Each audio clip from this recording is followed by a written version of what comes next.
Hello दोस्तों, सभी को मेरी ओर से जय श्री राम। राधे राधे। उम्मीद है सब राम जी की कृपा से अच्छे होंगे। चलो फिर बिना देरी किए आज की इस वीडियो को शुरू करते हैं। क्या हुआ जब अचानक से अयोध्या में प्रकट हुए साक्षात विभीषण? कलयुग में ऐसा चमत्कार देखकर सबके होश उड़ गए। प्राण प्रतिष्ठा से पूर्व अयोध्या में कई बड़े चमत्कार हो चुके हैं, लेकिन इस चमत्कार को अभी तक का सबसे बड़ा चमत्कार कहा जा रहा है, जिसके पीछे की सच्चाई जानकर आपके पैरों तले जमीन खिसक जाएगी। तो फिर क्या है सच्चाई? क्या सच में लंका के राजा विभीषण अपने मित्र रामलला से मिलने पहुंचे हैं? क्या विभीषण आज भी जीवित है? ऐसे कई रहस्य से पर्दा उठेगा आज की इसी वीडियो में। शुरुआत करने से पहले अगर आप एक सच्चे सनातनी हैं और राम मंदिर बनने से बेहद खुश हैं, तो इस वीडियो को लाइक करें और कमेंट बॉक्स में जय श्री राम जरूर लिखें।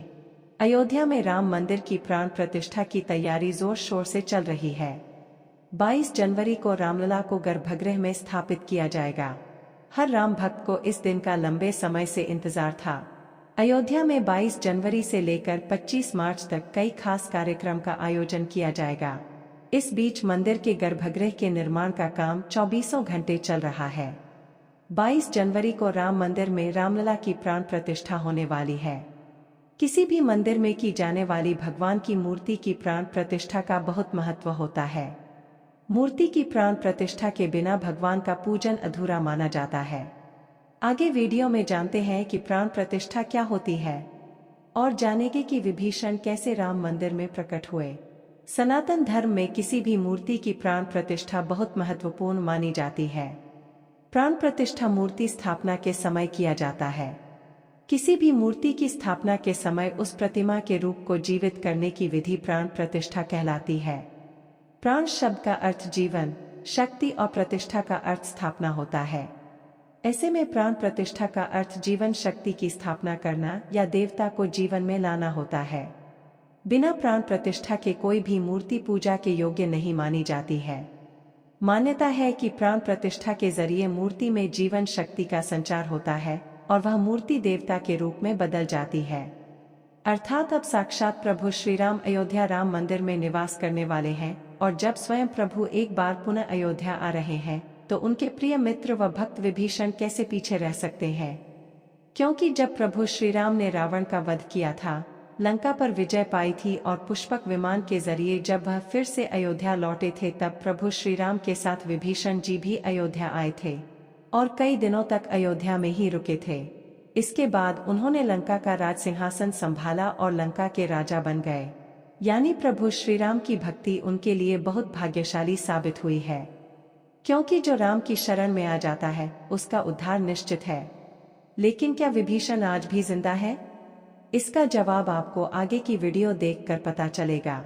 हिंदू धर्म की पौराणिक कथाओं के अनुसार माना जाता है कि 8 महान विभूतियां आज भी सशरीर जीवित हैं, जिनमें से कुछ रामायण काल के हैं तो कुछ महाभारत काल के, तथा कुछ विभूतियां उससे भी पहले के काल से आज तक जीवित है।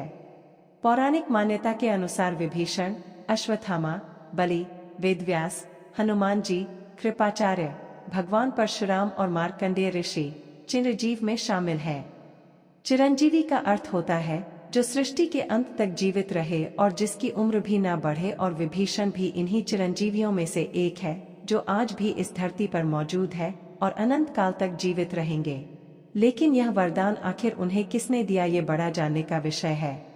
भगवान राम के भक्त विभीषण बाल्यकाल से ही धर्मपरायण रहे। वह अपने बड़े भाई रावण के धर्म विरुद्ध कार्यों का विरोध भी करते थे। उन्होंने लंका युद्ध में भी धर्म का पालन करते हुए भगवान राम का साथ दिया। इसलिए प्रभु श्री राम ने उन्हें सृष्टि के अंत तक अजर अमर रहने का वरदान दिया। जब कलयुग का अंत होगा उस समय भगवान विष्णु एक बार फिर से अवतार लेंगे, जिसका नाम कल्कि होगा। तब यह 8 चिरंजीवी भगवान कल्कि का साथ देंगे और फिर से सतयुग की स्थापना करेंगे। इसका मतलब यही निकलता है कि विभीषण आज भी जीवित है। लेकिन आखिर प्राण प्रतिष्ठा से पहले उन्हें राम मंदिर में कब और कैसे देखा गया? आगे वीडियो में जो घटना हम आपको बताने वाले उसे सुनकर आपके होश उड़ जाएंगे। यह घटना है 11 जनवरी रात्रि 12 बजे की।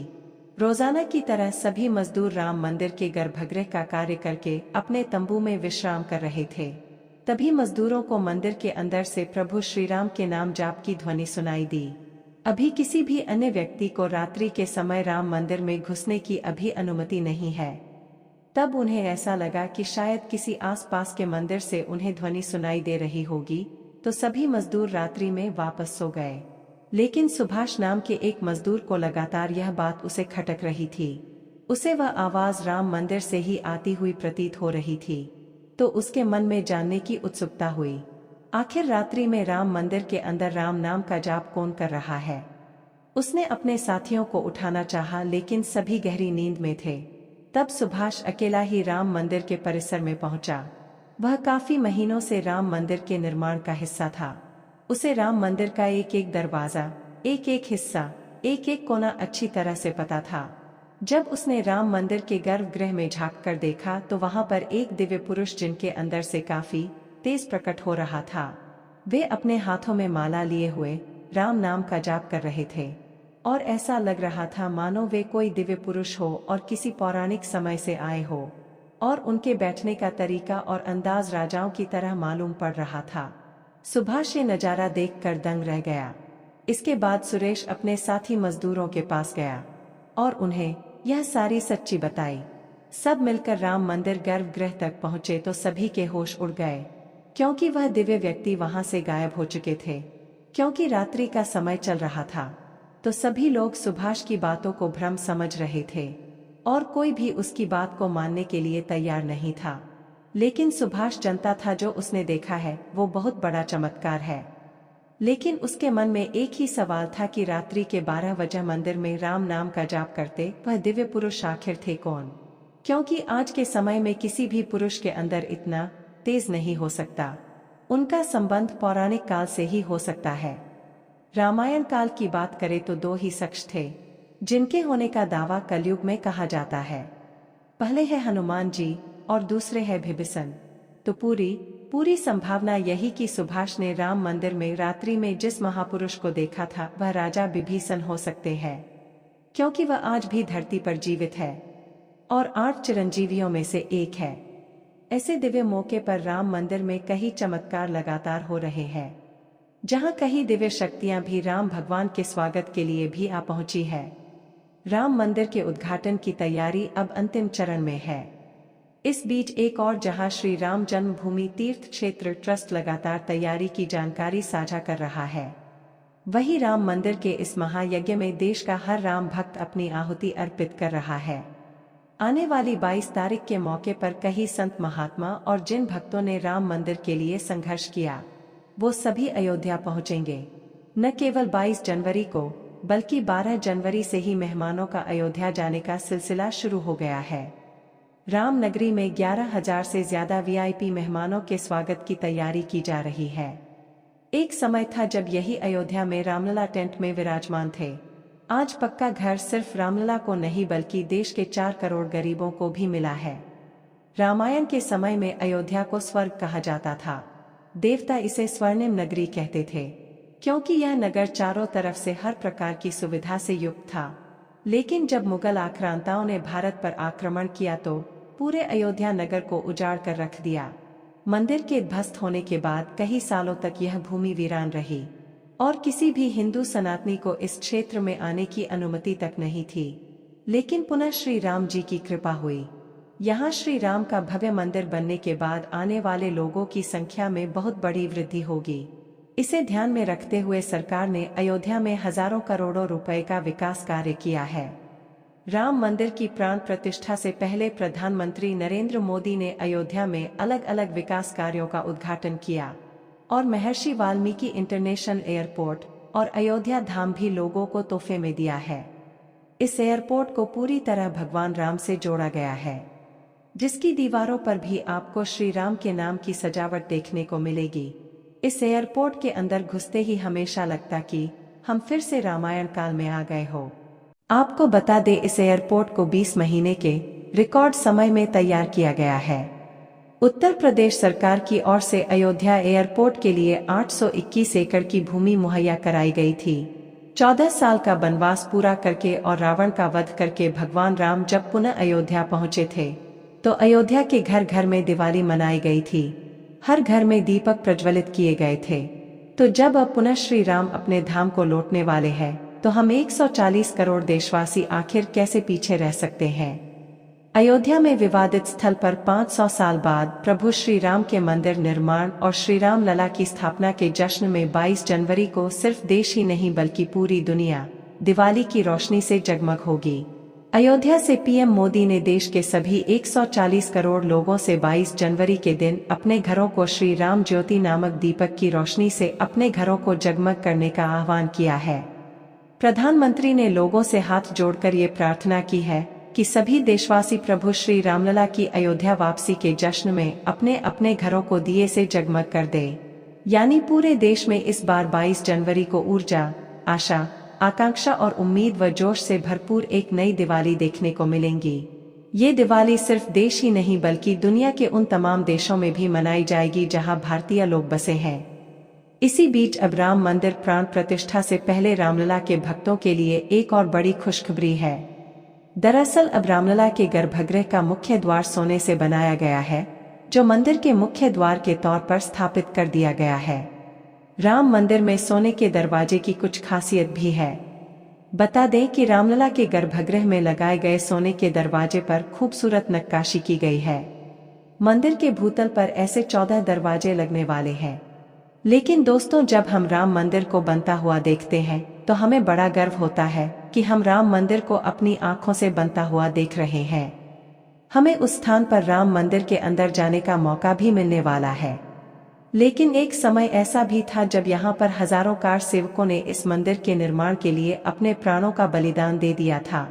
1528 ईस्वी में श्री राम मंदिर को बाबर के आदेश से उसके सेनापति मीर बाकी ने गिराकर वहां एक मस्जिद बना दी। इसके बाद से हिंदू समाज एक दिन भी चुप नहीं बैठा। वह लगातार इस स्थान को पाने के लिए संघर्ष करता रहा। 23 दिसंबर 1939 को हिंदुओं ने वहां रामलला की मूर्ति स्थापित कर पूजन एवं अखंड कीर्तन शुरू कर दिया। विश्व हिंदू परिषद द्वारा इस विषय को अपने हाथ में लेने से पूर्व तक 76 बार श्री राम जन्मभूमि मुक्त कराने के प्रयास किए हिंदुओं ने किए, जिसमें देश के हर भाग से हजारों नर नारियों का बलिदान हुआ, पर पूर्ण सफलता उन्हें कभी नहीं मिल पाई। नवंबर 1990 को तत्कालीन मुख्यमंत्री मुलायम सिंह यादव की सरकार में कार सेवकों पर पुलिस ने बर्बरतापूर्वक गोलियां चलाई थी, जो कि सच में एक निंदनीय घटना है। उस समय अयोध्या के वासुदेव गुप्ता, राजेंद्र धरिकार, रमेश पांडे और कोलकाता के दोनों कोठारी बंधुओं सहित अनेक कार सेवक इसमें शहीद हो गए थे। नीचे कमेंट बॉक्स में आप इन्हें श्रद्धांजलि जरूर दें। लेकिन दोस्तों, कहते हैं जो सच होता है वो स्प्रिंग की तरह होता है, उसे जितना दबाया जाए वह उतना ही तेज गति के साथ ऊपर आता है। 9 नवंबर 2019 का दिन सुनहरे अक्षरों में दर्ज किया गया जब सुप्रीम कोर्ट की 5 जजों वाली बेंच ने ऐतिहासिक फैसला सुनाया और विवादित जमीन हिंदू पक्ष को मिली। और अब 22 जनवरी 2024 को भव्य राम मंदिर के अंदर रामलला की प्राण प्रतिष्ठा होने वाली है। इस प्राण प्रतिष्ठा के भव्य समारोह में देश विदेश की 11,000 हस्तियों का आमंत्रण दिया गया है। लेकिन दोस्तों, कुछ राजनीतिक दलों ने राम मंदिर के इस भव्य समारोह में आने का न्योता ठुकरा दिया है। इसके संदर्भ में देशवासियों का कहना है कि दुनिया में देवता और राक्षस दोनों प्रकार के लोग रहते हैं। देवता मंदिर में प्रवेश कर सकते हैं, लेकिन राक्षस मंदिर के अंदर नहीं जाते। जो राजनीतिक दल मंदिर के प्राण प्रतिष्ठा में आने से मना कर रहे हैं, उन्हें इन्हें राक्षसों के साथ जोड़कर देखना गलत नहीं होगा। जल्द ही राम मंदिर आम जनता के लिए भी खोल दिया जाएगा। राम मंदिर की भव्यता, लोगों के मन में राम मंदिर को लेकर के उत्साह और साथ ही साथ अयोध्या शहर का विस्तार उन सभी बलिदानों की आत्मा को शांति प्रदान करेगा और देश की प्रगति में भी जरूर सहयोग करेगा। हम दोस्तों आशा करते हैं कि आज की वीडियो के माध्यम से आप राम मंदिर को और उसके इतिहास को करीब से जान पाए होंगे। हम आशा करते हैं कि सभी को हमारी वीडियो पसंद आई होगी। वीडियो पसंद आई हो तो लाइक जरूर करें और कमेंट बॉक्स में सभी कार्ड सेवकों के बलिदान के प्रति आप श्रद्धांजलि जरूर दें।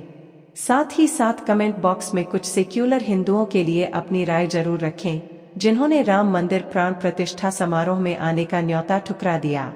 तो दोस्तों, आज की वीडियो में बस इतना ही था। मिलते हैं फिर ऐसी ही अगली वीडियो के साथ।